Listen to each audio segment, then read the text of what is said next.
Over my last couple of art fairs, I've tested out something new to hang art on my mesh panel walls in my art booth with sawtooth hangers. Why I think this is such a breakthrough, and I'm so excited to share it with you today, is that it saves you time and money. Because if you are wiring all of your work, like I did with this piece right here, you have to pay more for the D-rings and the wire. And of course, it takes more time to add this hardware to your painting. Now with sawtooth hangers like this one, it is very easy to add this to a piece. You just hammer it in. They're much more affordable than the D-rings and the wire. I think they're about 10% of the cost. So this does save you money and it stacks up over time if you are making a lot of canvas prints. But the biggest benefit to being able to hang your work in your booth with sawtooth hangers is that most companies like Luma Prints or other print-on-demand companies where artists are getting their canvas prints made, typically ship them out with sawtooth hangers.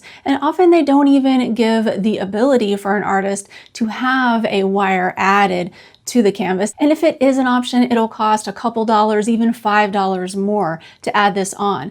And so ultimately, this is going to save you a lot of money. And these hangers that I found, they're widely available. I'm not trying to pitch a product to you or anything in this video. It's very easy, and I wish I would have thought of it years ago. It's called a wall hook, and it's from a company called Hillman. I've posted links in the description for the hooks so you can find the exact ones that I'm using, but I tested these out in 20-mile-an-hour winds and this all held up well in my booth. So what I do is I take this hanger and I use either a drapery hook or an S hook, but what you do ultimately is you just take this little hook and you put it through here. The hole is meant so that you can use a screw to screw it into your wall at home, but it creates a nice hook that will fit really well on your sawtooth hangers, and it just holds it super tight in there.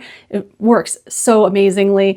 And then you can also use that same hook on S hooks like this. Now there is one little adjustment I made to these Hillman wall hangers that make them work a little better. What I like to do is take some pliers here, because when you get the hooks right out the box, they're a little bit wide, and this angle that's on here will have your piece sort of sticking out from the wall and hanging at an unsightly angle that I don't like very well. But all you have to do is just take these and bend them.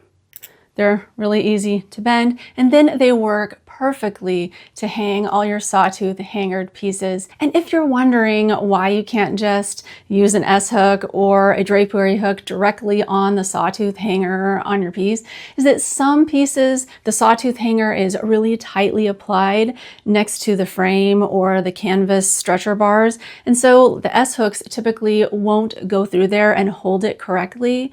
They'll sometimes fall off of the walls in the wind, or if they're a really thick piece, it just won't work at all. The same thing with the drapery hooks. They work a little bit better on the sawtooth hangered pieces if they're small pieces, but often larger ones, it won't hang them at all. And that's why adding one of these wall hooks to them works so well. One more important thing, if you are using the mesh tarps, which I've talked about in previous videos as a more affordable alternative to the mesh panel walls in your art booth, you can use this as well. You'll just want to make sure to use the drapery hooks, because that is what goes through those mesh tarps really well. With that said, if you would like to learn more about using mesh tarps versus mesh panels in your booth to hang your art, check out this video. All right, thank you so much for watching. Hope this helps. See you next time.